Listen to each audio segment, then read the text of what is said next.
McLaren is blowing nobody away in pre-season testing and will almost certainly start the season behind its midfield rivals after an admission it missed some of its development targets. Although lap times are largely meaningless in testing, they are just one of many worrying signs for the McLaren MCL60 in its current form. It does not seem particularly quick and has looked quite difficult to drive for most of the first 2 days. Lando Norris and Oscar Piastri haven't chased headline lap times, so their positions in the pecking order aren't entirely representative, but it's clear McLaren is not where it wants to be.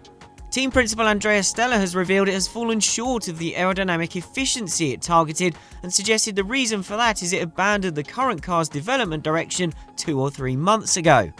This is because McLaren discovered a better direction it could take with the car. The problem was it realised too late to have it ready for the start of the season. That's why McLaren has been realistic about its prospects for the start of the year before it can get its hands on a significant upgrade package that's still a few weeks away. The car is performing as expected in Bahrain, it's just not competitive enough. At its launch, McLaren was already notably cautious, bordering on pessimistic about its chances for the start of the season. It admitted to not being entirely happy with its launch car and placed an emphasis on early season upgrades. At the test in Bahrain, some familiar weaknesses have been observed trackside, and McLaren Racing CEO Zak Brown has indicated McLaren does not expect to be as competitive as it hoped. He also revealed the extent of McLaren's unhappiness with the car it's starting the season with, admitting the team actually missed some of its development targets.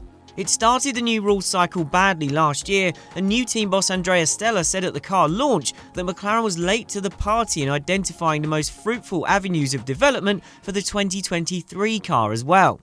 One of the weaknesses with the MCL36 last year was how it interacted with the tyres, more specifically the lack of grip it could get when the drivers applied more lock.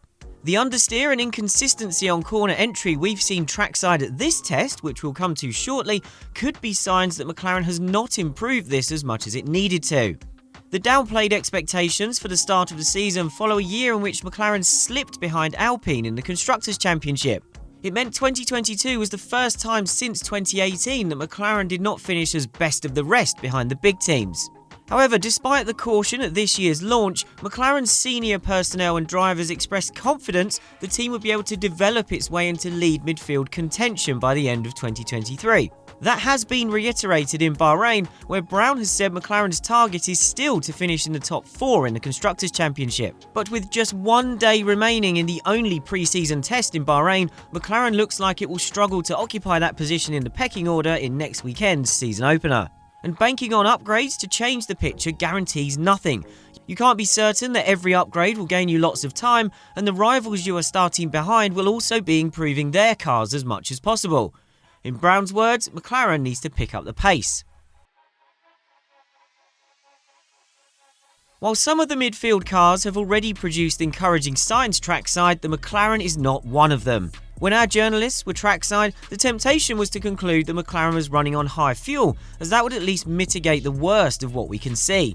But that should only be taken as a minor comfort, as so far the on-track evidence is beginning to confirm the suspicion that McLaren will start the season on the back foot, as our man on the ground, Scott Mitchell-Malm, explains from Bahrain. McLaren warned us at its car launch that it wasn't entirely happy with the car it would start testing and probably the season with, and that really has started to show now that we're here at the track. I've been trackside on 2 different occasions for over an hour and a half in total, in the day and in the evening, and the McLaren has some very clear limitations, and concerningly some limitations that are actually quite familiar to last year with the car that vexed Lando Norris and Daniel Ricciardo. It looks a bit awkward, it looks inconsistent, sometimes it can get into the apex, sometimes it's understeering, snatching a brake, locking up, running wide. It doesn't look entirely together, and now obviously we've heard from McLaren Racing CEO Zak Brown that they've actually missed some of their development targets with this car. That explains why they need the upgrades early in the season to get the car where they want it to be and to tidy up some of the problems that we're actually starting to see with the car on track. It is problematic for McLaren. It's certainly better than they were in a year ago with all sorts of reliability problems and performance issues, but the car is clearly not where they need it to be, and it has weaknesses and just imperfections that you don't quite see with the midfield rivals that they're hoping to challenge this year. It's probably not a surprise that the McLaren is behaving like a 2022 car given how much it looks like it. The MCL60 is clearly an evolution of the MCL36, and so far in testing there's been nothing dramatically new bolted on to change that. That's despite the buzz that was around McLaren's car on the day of its shakedown ahead of the test because of some secrecy around the floor. McLaren blurred the floor in the imagery it put out from the shakedown run, although it was visible in some other shots. Smoke and mirrors are not uncommon at this time of year, and in fact McLaren has pulled this trick fairly recently when it disguised some barge boards at Silverstone a couple of years ago. Given McLaren did not reveal its floor clearly at its launch either, it seemed there was some deliberate secrecy going on. And that raised expectations amongst fans that there might be a special floor design that McLaren would be about to unleash.